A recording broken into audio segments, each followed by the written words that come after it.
আজকের ভিডিওতে আলোচনা করব পবিত্র শুক্রবার আসরের পরের দুইটি আমল নিয়ে। প্রথম আমল, পবিত্র জুমার দিন আসরের পর যে দুরূদ শরীফ পাঠ করলে ৮০ বছরের গুনাহ মাফ হবে। সুবহানাল্লাহ। যে ব্যক্তি জুমার দিন আসরের নামাজ আদায় করার পর আপন স্থানে বসে নিম্নলিখিত দুরূদ শরীফ ৮০ বার পাঠ করবে, তার ৮০ বছরের সগীরা গুনাহসমূহ মাফ করে দেওয়া হবে। সুবহানাল্লাহ। এবং ৮০ বছরের নফল ইবাদতের সওয়াব তার আমলনামায় লেখা হবে। সুবহানাল্লাহ। দুরূদ শরীফটি হলো আল্লাহুম্মা সাল্লি আলা মুহাম্মাদিন নাবিয়্যিল উম্মিয়্যি ওয়া আলা আলিহি ওয়া সাল্লিম তাসলিমা। উচ্চারণ আল্লাহুম্মা সাল্লি আলা মুহাম্মাদিন নাবিয়্যিল উম্মিয়্যি ওয়া আলা আলিহি ওয়া সাল্লিম তাসলিমা। তাবরানী শরীফের ১ নম্বর খণ্ডে ৭৫০ নম্বর পৃষ্ঠা। তাবরানী শরীফের ১ নম্বর খণ্ডে ৭৫০ নম্বর পৃষ্ঠায় আসছে। ২ নম্বর হলো সম্পদশালী হওয়ার দোয়া এবং মানুষের কাছে যেন রিজিকের জন্য যেতে না হয়, সে আমলটি দেখে নিই। ব্যবসায় লাভবান হওয়ার আমল।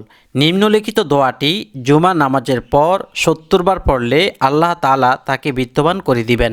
আসরের পর ৩ বার পড়লে ব্যবসায় প্রভৃত উন্নতি হবে। এই দোয়ার মধ্যে আল্লাহর কয়েকটি বিশেষ গুণবাচক নাম থাকায় এই আমলের বরকতে পাঠকারীর উপর আল্লাহর অনুগ্রহ বর্ষিত হয়। দর্শক, প্রথম যে ২ লাইন, এই ২ লাইনে হলো আল্লাহ তাআলার বরকতময় নাম, যে নাম জপলে আল্লাহ তাআলা বরকতে ভরপুর করে দেন। এরপরে ২ লাইনে একটি দোয়া আছে, নবী করিম সাল্লাল্লাহু আলাইহি সাল্লাম বলছেন, এই দোয়াটি যারা নাকি ঋণগ্রস্ত অবস্থায় পাঠ করে তার ঋণ আল্লাহ তাআলার কুদরতিভাবে ফয়সালা করে দেন, ঋণ মুক্তি করে দেন, তাকে স্বাবলম্বী করে দেন। তো দোয়াটি হলো আল্লাহুম্মা ইয়া গনিয়্যু ইয়া হামিদু ইয়া মুবদিউ ইয়া মুঈদ ইয়া ফাআলুল লিমা ইউরিদ ইয়া রাহিমু ইয়া ওয়াদুদ। এরপর যে দোয়াটি, এটা শুরুতে আল্লাহুম্মা হবে। আল্লাহুম্মা আকফিনি বিহালালিকা عن حرامك وبطاعتك عن معصيتك وبفضلك عمن سواك اللهم يا غني يا حميد يا مبدئ يا معيد يا فعال لما يريد يا رحيم يا ودود اللهم اكفني بحلالك عن حرامك وبطاعتك وعن معصيتك وبفضلك عمن سواك। প্রিয় দর্শক, অর্থটির দিকে লক্ষ্য রেখে আপনি আমলগুলো করবেন। হে আল্লাহ, হে বিত্তবান, হে প্রশংসনীয়, হে প্রথম স্রষ্টা, হে পুনর্বার সৃষ্টিকারী, হে সেও ইচ্ছা অনুযায়ী করার অধিকারী, মানে তোমার ইচ্ছায় সব কিছু তুমি করো।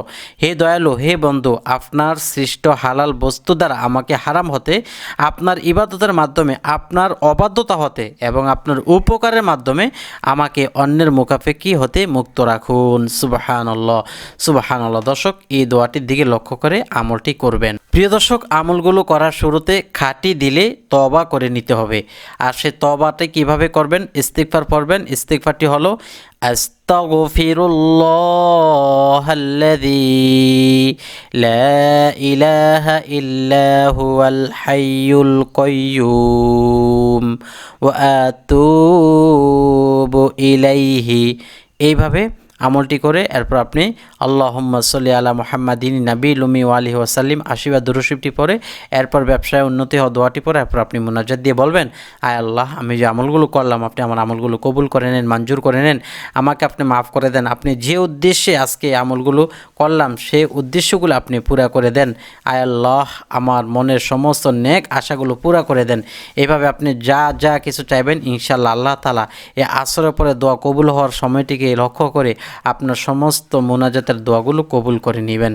আমিন। আল্লাহ তাআলা আমাদের সকলকে আমলগুলো করার তৌফিক দান করে জন্য সকলে কমেন্টে লিখুন আমিন।